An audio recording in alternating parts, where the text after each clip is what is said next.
Hello, everyone, and welcome to the English Playbook. I'm David. And I'm Sarah. Welcome to episode 24. How are you doing today, David? I'm fantastic, Sarah, and I'm especially excited about today's episode because we're going on a journey, a train journey to be specific. Oh, I love that. And speaking of train journeys, I have to say I'm a huge fan of traveling by train. There's something so romantic and relaxing about it. What about you, David? Absolutely. I think train travel is one of the best ways to see a country.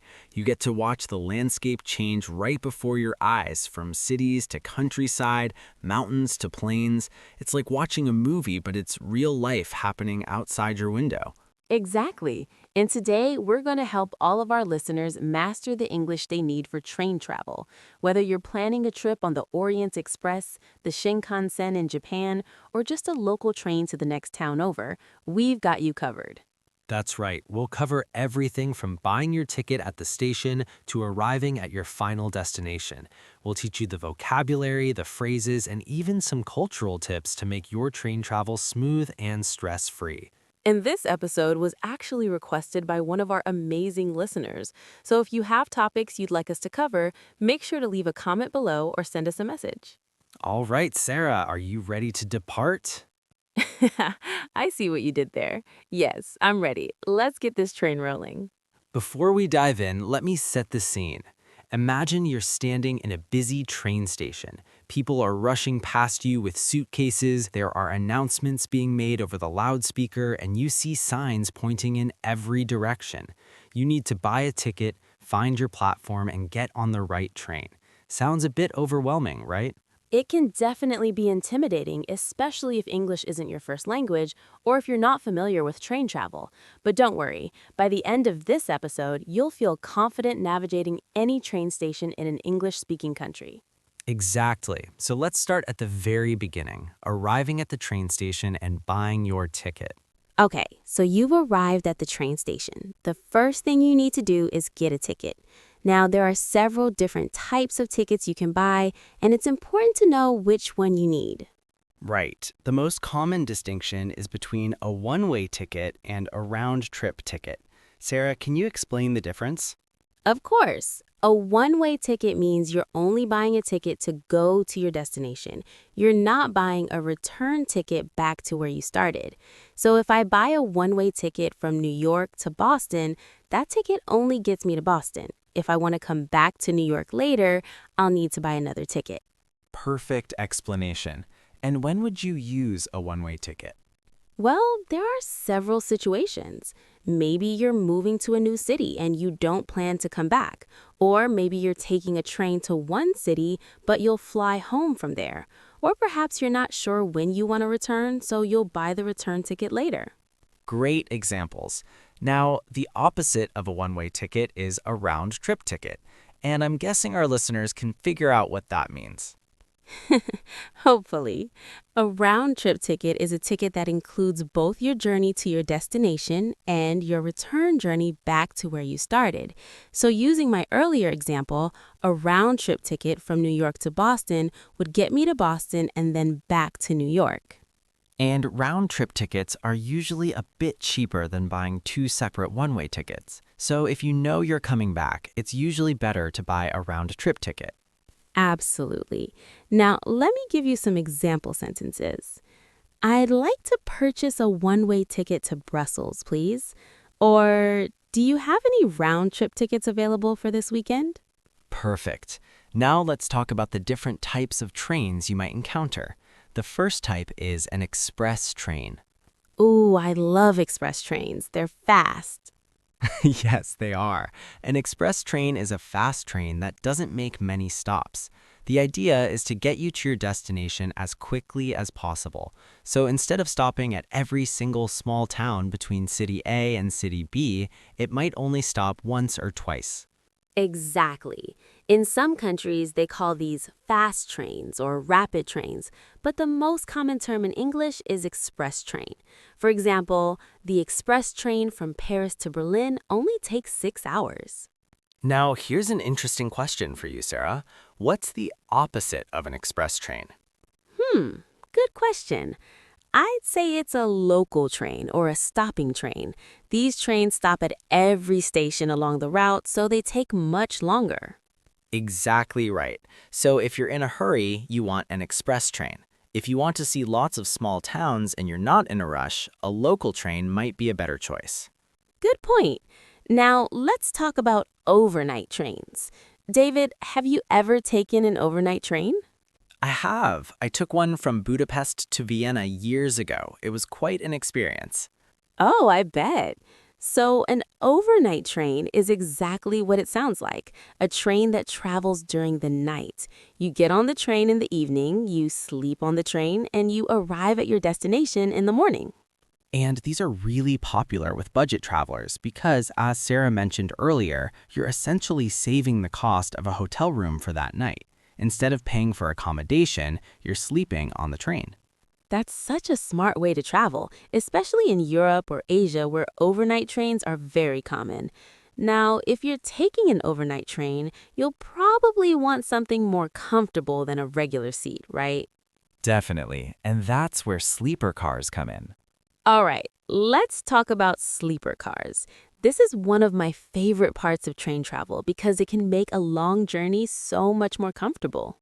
So, a sleeper car or a sleeper is a special train car that has beds or sleeping accommodations instead of just regular seats.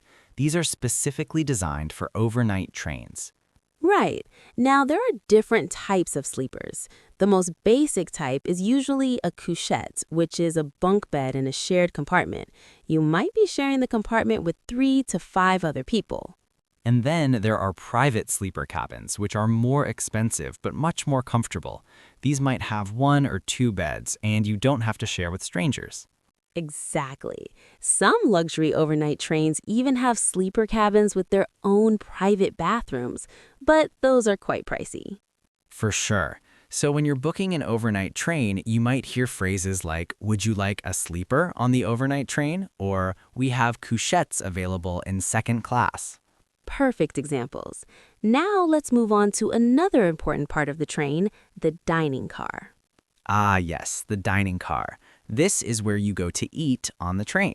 The dining car is usually located towards the front or the back of the train, and it's essentially a restaurant on wheels.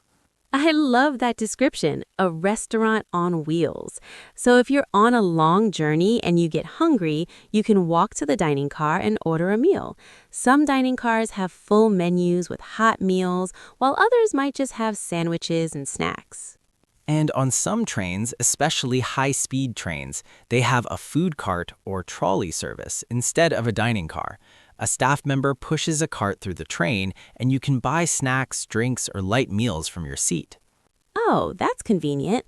I've experienced that on trains in Europe. It's nice because you don't have to get up and walk to another car. Exactly. So you might hear, "Excuse me, is there a dining car on this train?" Or, "What time does the food trolley come around?" Great phrases. Now let's talk about something really important, the platform. Yes, the platform is the area at a train station where you wait for your train and where you board the train. Think of it as the loading zone for trains. Right.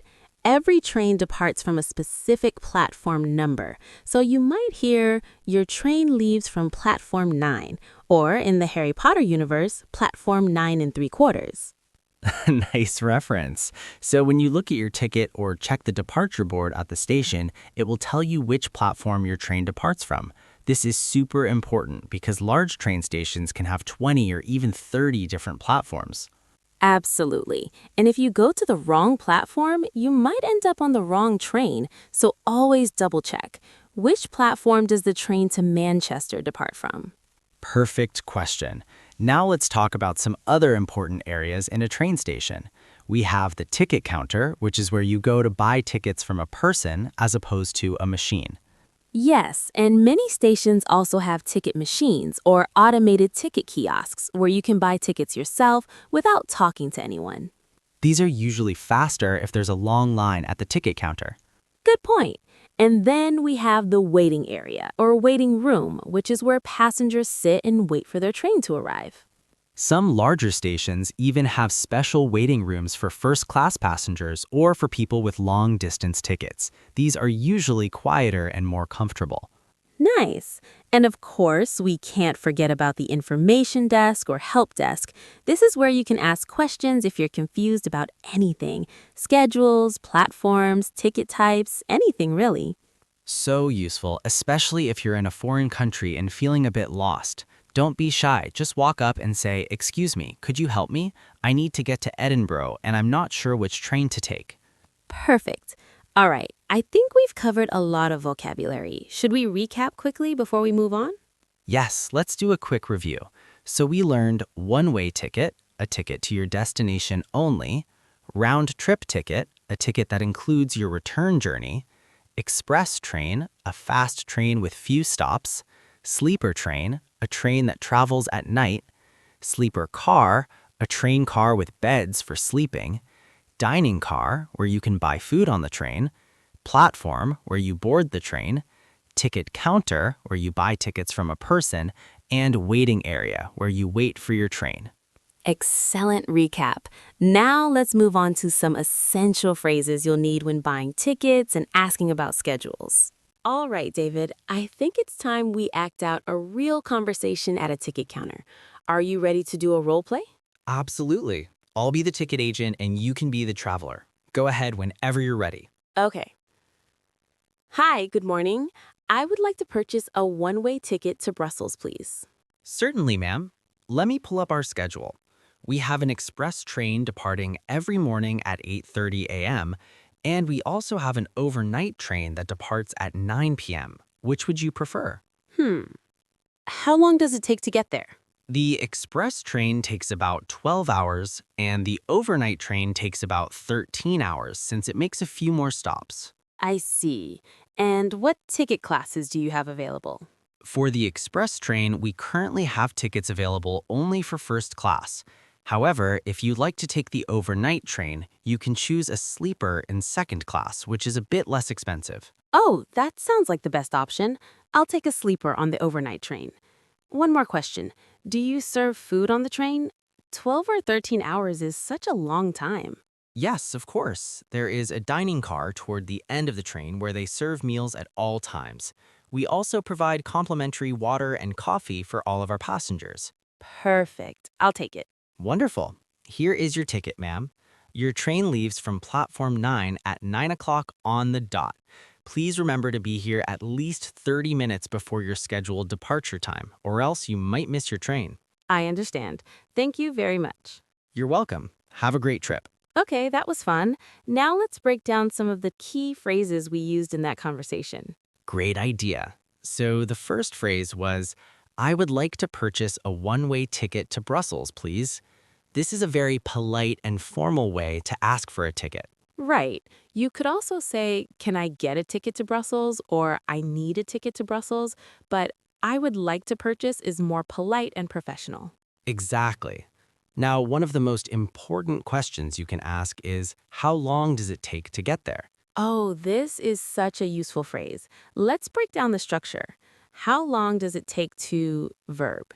You can use this in so many situations, not just for trains. Absolutely. For example, how long does it take to bake a pizza? How long does it take to learn Spanish?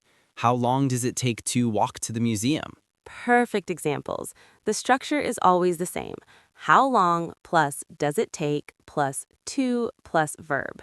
And you're asking about the amount of time required to do something. Now, in our dialogue, I said the train leaves at 9 o'clock on the dot. Sarah, can you explain what on the dot means? Oh, I love this expression. On the dot means exactly at that time, not 1 minute earlier, not 1 minute later. So if I say, meet me at 3 o'clock on the dot, I mean exactly at 3 o'clock. Right. And when we use this expression, we're usually emphasizing punctuality. We're saying, please be on time because this is important. Exactly. So in the context of trains, when someone says the train leaves at 9 o'clock on the dot, they're warning you that the train will not wait. If you're even 1 minute late, you'll miss it.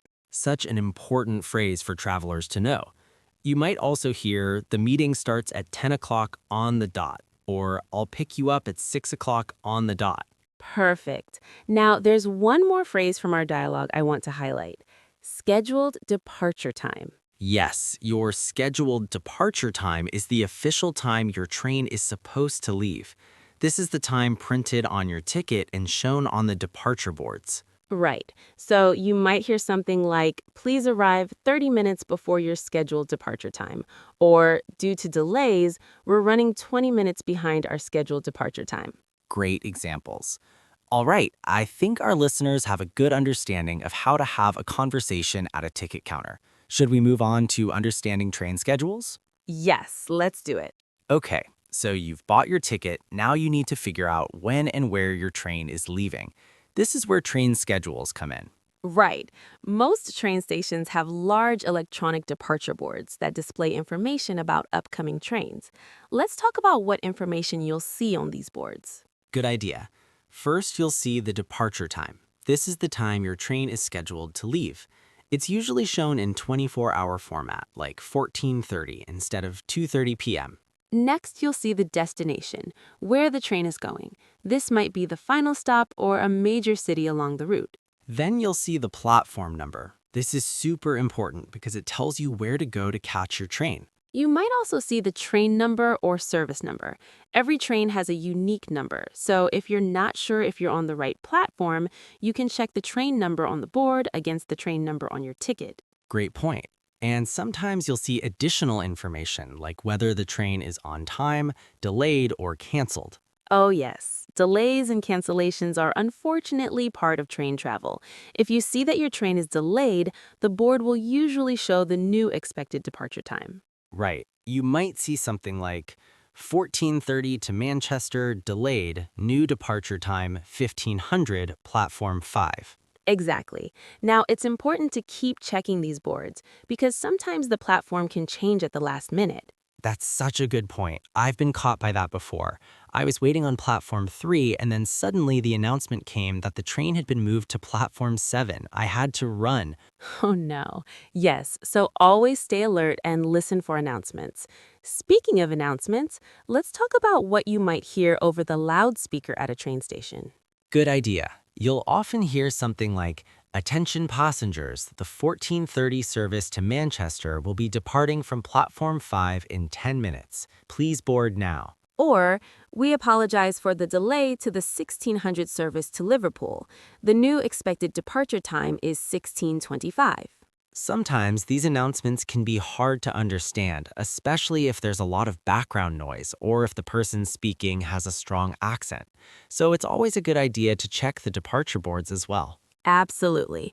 And if you're really unsure, don't hesitate to ask a staff member or even another passenger. Most people are happy to help. So true.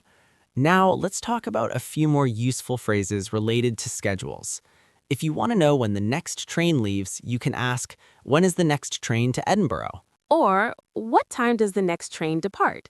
Another useful question is, how often do trains run to London? This is asking about the frequency of the service. Great question. The answer might be trains run every 30 minutes, or there's a train every hour. Perfect. And if you need to know about connections, you might ask, do I need to change trains to get to Oxford? Or is this a direct train to Cambridge? Excellent questions. A direct train means you don't have to change trains. It goes straight to your destination. If it's not direct, you'll need to change trains or transfer at some point. Right. And when you're changing trains, you need to know about your connection. You might ask, how much time do I have for my connection? Or is 15 minutes enough time to change trains? Those are such practical questions. Generally, I'd recommend at least 15 to 20 minutes for a connection in a small station and 30 to 45 minutes in a large, busy station. Good advice. And if you miss your connection, you'll need to find the next available train. You can ask, I missed my connection to York. When is the next train? Perfect. All right, I think we've covered schedules pretty thoroughly. Should we move on to boarding the train? Yes, let's do it. All right, so you've bought your ticket, you've checked the schedule, you know which platform your train is leaving from, and you're standing on the platform waiting. Now what? Well, now you need to actually get on the train. This is called boarding the train. Board is the verb we use for getting onto a train, plane, or ship. Right. You might see signs that say boarding now or please board at platform 5, and you might hear announcements like the train to Birmingham is now boarding at platform 3. Exactly. Now, before you board, there are a few things to keep in mind. First, make sure you're at the right spot on the platform. What do you mean by that? Well, some trains are very long, and different cars might stop at different spots on the platform. For example, first-class cars might be at the front of the train, while second-class cars are at the back. Oh, that's a great point. So if you have a first-class ticket, you should position yourself toward the front of the platform so you don't have to walk the entire length of the train to find your car. Exactly. And in some countries, especially in Japan and China, there are actually marks on the platform floor showing where each train car will stop. You line up at the mark that corresponds to your car number. That's so organized. I wish more places did that. Okay, so you're in the right spot, the train pulls into the station, and it comes to a stop. What happens next? Well, first, you need to wait for passengers to get off or exit the train before you board. It's polite to let people off first. Right. You'll often see signs or hear announcements saying, please allow passengers to exit before boarding. Once people have gotten off, the doors will either open automatically or you might need to press a button to open them.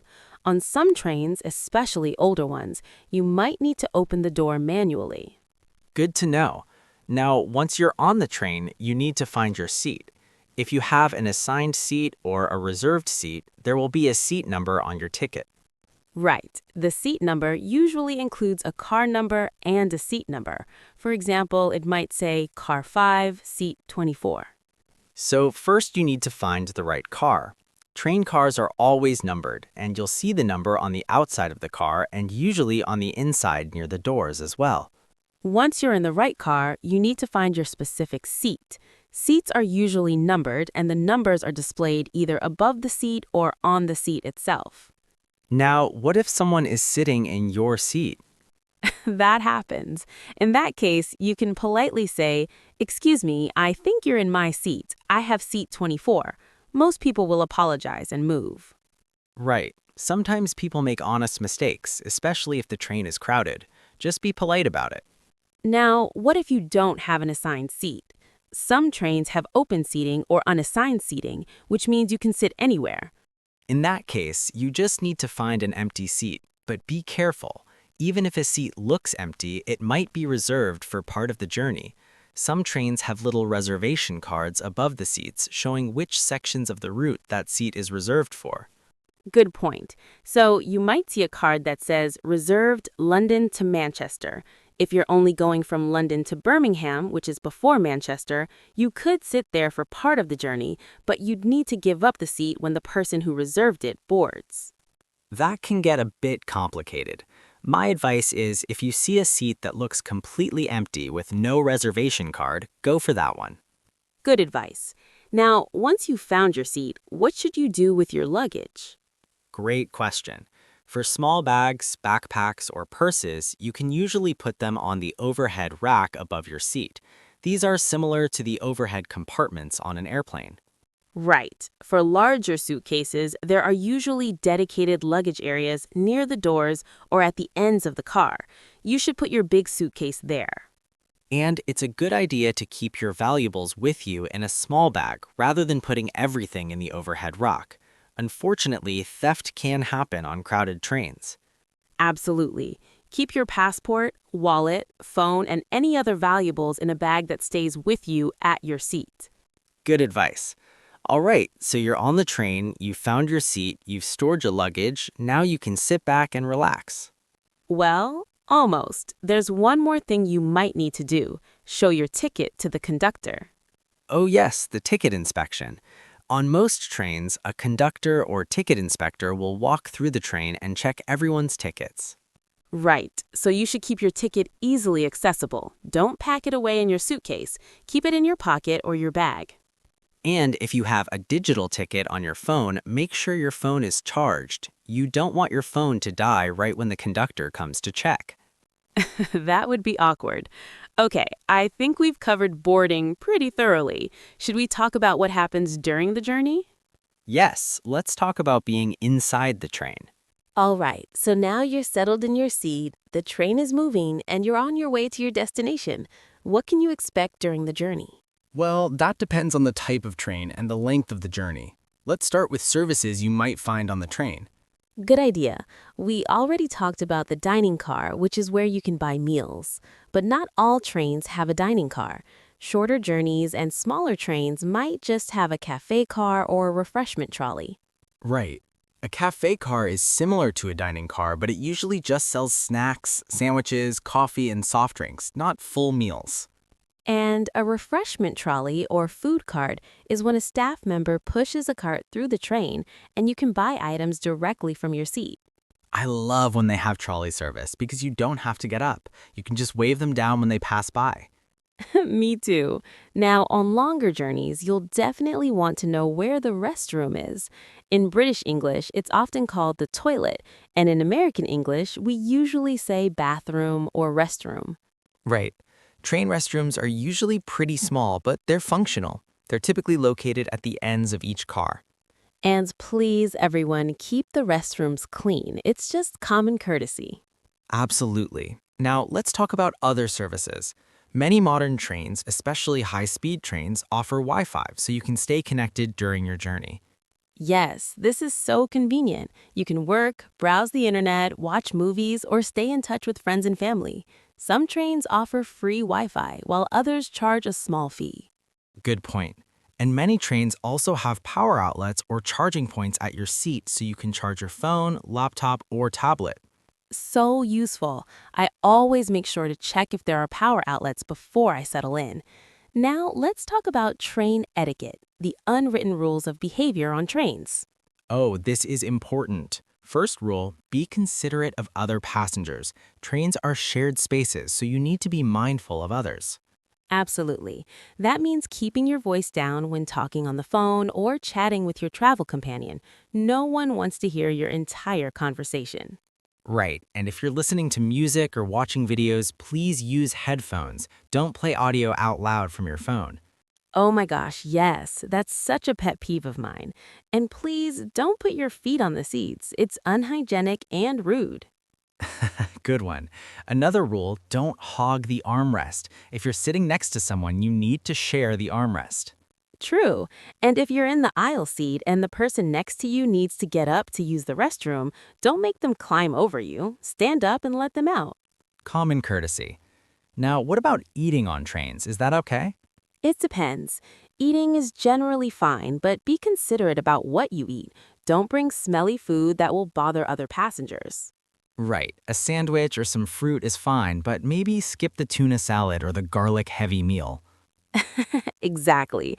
And clean up after yourself. Don't leave trash on your seat or on the floor.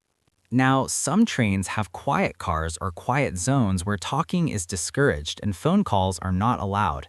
These are great for people who want to sleep or work in peace. Yes, if you're in a quiet car, respect the rules. Keep your phone on silent, don't have conversations, and definitely don't make phone calls. Perfect. All right, let's talk about what you might do to pass the time during a long journey. Well, many people read books, work on their laptops, or listen to music. Looking out the window is also a wonderful way to pass the time, especially if you're traveling through scenic areas. I love watching the scenery go by. It's so relaxing. Some people also like to strike up conversations with fellow passengers. That's true. Train travel can be a great way to meet interesting people, but read the room. If someone has headphones on or is clearly busy, don't interrupt them. Good point. Respect people's personal space and privacy. Now, on overnight trains, there are some additional considerations. If you're in a shared sleeper compartment, be extra quiet when people are trying to sleep. Right. Don't turn on the lights in the middle of the night, don't have loud conversations, and try to minimize noise when you're moving around. And if you snore really loudly, you might want to book a private cabin. That's considerate. All right, I think we've covered life inside the train pretty well. Should we move on to arriving at your destination? Yes, let's finish this journey. Okay, so you've been on the train for several hours and you're finally approaching your destination. What should you do to prepare? Well, first, you should start gathering your belongings. Don't wait until the last minute. Check your seat, check the overhead rack, check the floor around you. Make sure you haven't left anything behind. Such good advice. I can't tell you how many times I've seen people realize they left something on the train after it's already pulled away from the station. Oh no. Yes. Do a final check before you get off. Your phone, wallet, passport, jacket. Make sure you have everything. Now, you'll usually hear an announcement a few minutes before arriving at the station. It might say something like, "We will be arriving at Manchester Piccadilly in 5 minutes. Please prepare to exit." Right. And if you have large luggage in the luggage area, now is the time to go get it. You don't want to be scrambling for your suitcase when everyone else is trying to get off. Good point. Once the train comes to a complete stop, wait for the doors to open. On some trains, you need to press a button to open the doors from the inside. Right. And remember, let people who are getting off at this station go first before you try to board. Oh, wait, we're getting off, not getting on. Exactly. So when the doors open, exit the train or get off the train. These are the verbs we use. Right. I'm getting off at the next stop. Or I need to exit the train at King's Cross. Once you're off the train and on the platform, follow the signs toward the exit. There will be signs saying exit or way out. Yes, and in larger stations, there might be multiple exits, so make sure you're heading toward the right one. Some exits might lead to the taxi rank, others to the metro station, and others to the street. Great point. Now, in some stations, you need to scan your ticket or pass through a ticket barrier before you can leave the platform area. Right, these are called ticket gates or ticket barriers. You scan your ticket, the gate opens, and you walk through. If you have a paper ticket, you usually insert it into a slot and it pops out the other side. If you have a digital ticket or a travel card, you tap it on the reader. Exactly, and make sure you take your ticket with you after scanning it. You might need it later, especially if you have a round-trip ticket. Now, once you're through the ticket gates, you're officially in the main part of the station. If you need to catch another train, check the departure boards for your next train's platform. And if you're done with trains for the day and need to get to your hotel or final destination, look for signs pointing to taxis, buses, or the metro. Most large train stations have taxi ranks or taxi stands right outside where taxis line up waiting for passengers. Yes, you can just walk up to the first taxi in line and they'll take you where you need to go. Just tell the driver your destination. Perfect. And if you're taking public transportation, follow the signs to the metro, subway, or bus stop, depending on what's available in that city. Now, what if you have a lot of time before your next train or before you need to be somewhere? Many large train stations have shops, restaurants, and cafes where you can relax. That's true. Some stations even have bookstores, souvenir shops, and convenience stores. It's a good place to grab a snack, buy a last-minute gift, or just sit and people watch. I love people watching in train stations. It's fascinating to see travelers from all over the world. Me too. All right, Sarah, I think we've successfully taken our listeners from the ticket counter all the way to their final destination. Should we do a vocabulary recap? Yes, let's do it. All right, everyone, we've covered a ton of information in this episode, so let's do a quick review of all the key vocabulary and phrases we learned. Great idea. Let's start with types of tickets. One-way ticket takes you to your destination only. Round-trip ticket includes your return journey. First class, more expensive, more comfortable seating. Second class, standard seating, less expensive. Perfect. Now, types of trains. Express train, fast train with few stops. Local train, stops at every station. Overnight train, travels during the night. High-speed train, very fast modern train. Great. Now parts of the train. Sleeper car, car with beds for sleeping. Dining car, where you buy food. Cafe car, sells snacks and drinks. Coach or car, a section of the train. Platform, where you board the train. Excellent. Now let's review some key phrases. Sarah, I would like to purchase a ticket to destination. David, how long does it take to get there? Sarah, which platform does the train depart from? David, is this a direct train or do I need to change? Sarah, When is the next train to destination? David, the train leaves at time on the dot. Perfect. Now, verbs related to trains. Depart or leave, when the train goes. Arrive, when the train reaches the destination. Board, get on the train. Exit or get off, leave the train. Transfer or change trains, switch to a different train. Great recap. Now let's talk about some train station vocabulary. Ticket counter, where you buy tickets from a person. Ticket machine, automated machine for buying tickets. Information desk, where you ask questions. Waiting area, where you wait for your train. Departure board, shows train schedules. Announcement, information broadcast over speakers. Ticket gate, barrier you pass through with your ticket. Excellent. And some important phrases about timing. Scheduled departure time, the official time your train should leave. On time, leaving at the scheduled time. Delayed, running late.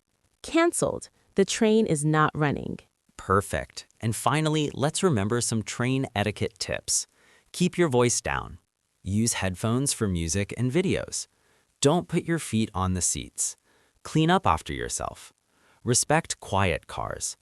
Be considerate of other passengers. Wonderful. I think that covers everything we talked about today. Agreed. And remember, listeners, the best way to learn this vocabulary is to use it. If you're planning a train journey, try to use these phrases when you buy your ticket or talk to train staff. Absolutely. And if you're not traveling anytime soon, you can still practice by role-playing conversations with a friend or language partner. Great suggestion. All right, Sarah, I think it's time to wrap up this episode. What did you think? I loved it. We covered so much practical, useful information. I hope our listeners feel more confident about train travel now. Me too. And honestly, even if you never take a train, a lot of this vocabulary and these phrases can be useful in other travel situations too. That's so true. The phrase, "how long does it take to get there?" works for any mode of transportation. And concepts like platforms, waiting areas, and ticket counters exist in bus stations and airports too. Exactly. Language learning is all about making connections and seeing how words and phrases can be used in different contexts. Well said. All right, everyone, that brings us to the end of episode 24 of the English Playbook. Thank you so much for listening. If you enjoyed this episode, please give us a thumbs up, leave a comment, and subscribe to our channel. And if you have topics you'd like us to cover in future episodes, let us know in the comments. We love hearing from you. Also, if you found this helpful, please share it with your friends, classmates, or anyone else who's learning English. Yes, sharing is caring. All right, David, any final words of wisdom? Just this. Don't be afraid to practice your English in real situations. Yes, you might make mistakes, but that's how you learn and improve. The people you interact with will appreciate your effort. Such good advice. And remember, we're here to help you on your English learning journey. We'll be back next week with another episode. Until then, keep practicing, keep learning, and most importantly, keep having fun with English. This is Sarah. And this is David, signing off from the English Playbook. Safe travels, everyone! Upbeat, energetic tune fades in. Don't forget to check out our other episodes on travel English, workplace conversations, and everyday situations. See you next time!